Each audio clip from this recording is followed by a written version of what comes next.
ఇక్కడ కనిపించాలి.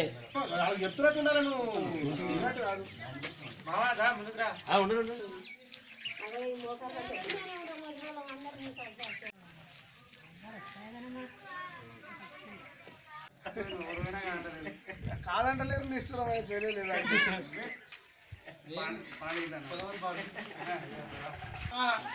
ఓటు వాళ్ళు తీసుకున్నావు అట్నే ఉండాలి. మళ్ళీ ఎలక్షన్లో కూడా ఇప్పుడు నిలబడ్డటువంటి నలుగురిట్లల్లా ఒకసారి ఆలోచన చేసుకొని ఓటేయి. పెద్ద మనిషి నేను చెప్పొద్దు నాకే ఓటేయి అంటే అది నాకు అర్థమవుతుంది. ఓడైతే మంచిగా అవుతాడో వండి మరి తప్పకుండా నియతులు ఉన్నాయి కానీ మీ మాలో లాంటి ఉండదు.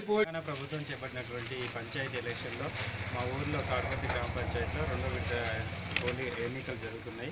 ఆ రెండో విడతల ఎన్నికలు అనేది 25 తారీఖు నాడు పోలింగ్ ఉంది. 25 తారీఖు నాడు పోలింగ్ ఉంది. ఆ 25 తారీఖు నాడు పోలింగ్ పోయే ముందు మేమందరం ఊర్లో ఉన్నటువంటి 200 మంది యూత్ అసోసియేషన్ వాళ్ళు అన్ని వర్గాలలో అన్ని కుల సంఘాలలో ఉన్నటువంటి పెద్దలు, యువజన నాయకులు, వృద్ధులు అందరూ కలిసి ఒకే ఒక విషయం ఒకటే గమనించేది ఏంటంటే ఇంతకుముందుకు ఉన్నటువంటి నాయకులందరూ ఒకవైపు ఉంటారు, ప్రజా సమస్యలన్నీ ఒకవైపు ఉన్నాయి. ఈ నాయకులు ఎవరైతే ఇంతకుముందుకు ఓటేసి గెలిపించిన వాళ్ళందరూ ఎవరైతే నాయకులు ఉన్నారో ఆ నాయకులు ప్రజా సమస్యలను పట్టించుకోవాలి.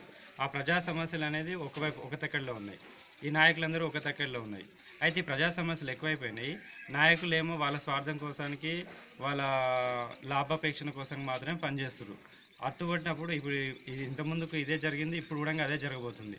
ఇప్పుడు మనకి ఇంతకుముందుకు ఫోన్ సౌకర్యం లేకునేది, కానీ ఇప్పుడు అది డిజిటలైజేషన్ వస్తున్నటువంటి సందర్భంలో కూడా సమస్యలను ఎవరు పట్టించుకోవట్లేదు. కాబట్టి అందరూ ఏకదాటిగా యువకులు కావచ్చు, ఆ తర్వాత రైతులు కావచ్చు, ఫార్మా రైతులు కావచ్చు, ఎండోమెంట్ దేవాలయ రైతులు కావచ్చు, ఆ తర్వాత ఇంకా మిగతా ఉన్నటువంటి వృద్ధులు కావచ్చు, ఇప్పుడే ఓల్డేజ్ కొంతమంది నేను ఇండ్లకు పోయి చూస్తున్నా, వితంతువులు కావచ్చు, ఆ తర్వాత వాళ్ళకు పింఛన్ రాలేదు, ఇప్పుడే చచ్చిపోయారు ముసలోళ్ళు, వాళ్ళు 60 ఏళ్ళు నిండిపోయినాయి, అయినా కానీ పింఛన్ సౌకర్యము ప్రభుత్వం ఇచ్చినటువంటి పింఛన్ అనేది రావట్లేదు. వాళ్ళకు ఎందుకు రావట్లేదు అంటే వాళ్ళు చేయట్లేదు.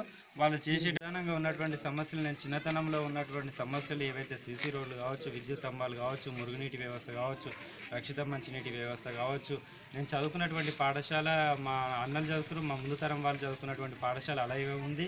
నేను పెద్దగా ఉస్మానియా యూనివర్సిటీలో ఎంఎస్సీ బీఎడ్ చేసినాక కూడా మా పాఠశాల అదే స్థాయిలో ఉంది. అంటే ఇక్కడ రాజకీయ నాయకులు మారుతున్నారు, ఆ తర్వాత ప్రభుత్వాలు మారుతున్నాయి, కానీ సమస్యలు మాత్రం అట్లనే ఉంటున్నాయి. దీనికి ప్రధానమైన కారణం ఏంటంటే చైతన్యం లేకపోవడం. ఆ చైతన్యాన్ని ముందు తీసుకుపోతున్నటువంటి యువకులందరం కలిసి ఒక వ్యక్తిని నిలబెట్టి, అది ఎస్సీ జనరల్ వచ్చింది, ఆ ఎస్సీ జనరల్గా నేను ఉన్నాను. ఈసారి ఇండిపెండెంట్గా నేను దిగిన. ఇండిపెండెంట్ కావాల్సినటువంటి పార్టీకి సర్పంచ్కి అనేది సంబంధం లేదు. ఎందుకు లేదు అనేది ఇప్పుడు అందరికి తెలియాలి. అది ఎందుకు తెలుసు అంటే టీఆర్ఎస్ పార్టీ ఉంది, కారు గుర్తు రాదు సర్పంచ్ ఎలక్షన్లలో, టీడీపీ పార్టీ ఉంది, సైకిల్ గుర్తు రాదు. ఆ గుర్తులు అనేవి రానప్పుడు పార్టీలతో సంబంధం ఏముంది?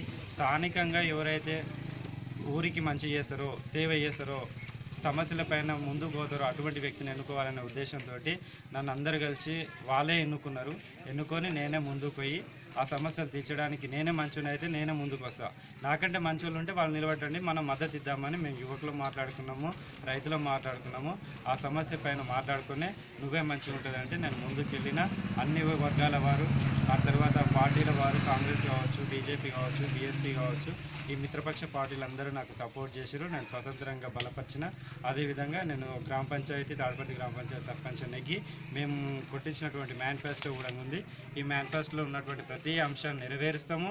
ఇంకా ఇవి కాకుండా పెద్దల సలహాలు, ఆ తర్వాత యోజన సంఘాల సలహాలు అవన్నీ తీసుకొని ఏవైతే ఊరికి అవసరం ఉంటాయో అవన్నీ తప్పనిసరిగా మేమందరం కలిసి ఇంత ఎలక్షన్లో ఎంత పోరాటం చేస్తున్నామో అదేవిధంగా ఈ సర్పంచ్ నెగ్గిన తర్వాత కూడా చేస్తాం. ఆ చేసేటటువంటి అవకాశం మాకందరూ ఓసారి మీడియాతో తెలుసుకునేది ఏంటంటే ఆలోచించాలి. ఓటు వేసే ముందు మనం అందరం ఆలోచించి ఓటు వేయాలి.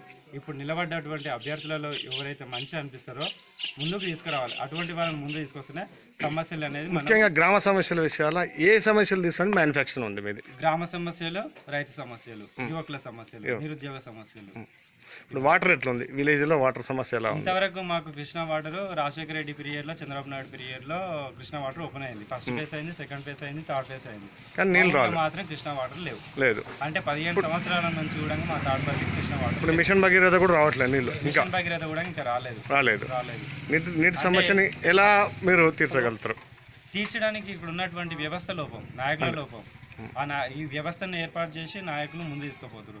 ఆ నాయకుడు సక్రమంగా లేనప్పుడు ఈ నల్లలు ఏది కూడా మనకు ప్రజలకు జరగదు. అటువంటిది ఏంటంటే అలాంటి నాయకులను మనము గెలిపించకుండా కొత్త వ్యవస్థను తీసుకురావాలి, కొత్త నాయకుని గెలిపించుకోవాలి. ఆ సమస్యలపైన పట్టున్నటువంటి, చట్టాలపైన అవగాహన ఉన్నటువంటి వ్యక్తిని గెలిపించుకుంటే వాటిని పకడ్బందీగా మనం తప్పనిసరిగా చేస్తాం. ఈటీవీ నుండి విచ్చేసిన మా విలేజ్కి, తాడిపత్రి విలేజ్కి విచ్చేసినటువంటి అన్నలకు, ప్రెస్ అన్నలకు ధన్యవాదాలు తెలుపుతూ, నా పేరు నీలం రమేష్. నేను ఇండిపెండెంట్ క్యాండిడేట్కి మద్దతు ఇస్తున్న బీజేపీ క్యాండిడేట్. నేను సపోర్ట్ వచ్చేసి మేము 10వ వార్డుకు నిలబడిన. నేను కూడా వార్డ్ నెంబర్గా మేము సపోర్ట్ చేయడానికి కూడా చాలా రీజన్స్ ఉన్నాయి. సో ఎందుకంటే ఆయన జేసీలో ఇంతకుముందు జేసీలో పనిచేసిండు, ఉస్మానియాలో చదివిండు అన్న, మంచి ఎడ్యుకేషన్ పర్సన్. ఇంకొకటి ఏంటంటే విలేజ్ సమస్యలపై ఎనీ టైం ఫైట్ చేస్తుండు కాబట్టి మాకు అన్ని విధాలుగా ఆయన సపోర్ట్ చేస్తాడు కాబట్టి అందుకోసానికి అని చెప్పేసి మేము బీజేపీ వాళ్ళం 100% మేము అన్నకు సపోర్ట్ ఇస్తున్నాం. ఇంకోటి ఏంటంటే ఖచ్చితంగా మేము 25వ తారీఖున ఖచ్చితంగా గెలవబోతున్నాం. అత్యధిక మెజారిటీతో గెలవబోతున్నాం కాబట్టి మా తాడిపత్రి విలేజ్ ఉన్నటువంటి విద్యార్థులు, పెద్దలు, చిన్నవాళ్ళు, అక్కలు, అమ్మలు అందరూ కూడా ఖచ్చితంగా రమేష్ అన్నకు ఉంగరం గుర్తుకు ఓటు వేసి గెలిపించగలరని మనవి చేసుకుంటున్నాను. ధన్యవాదాలు.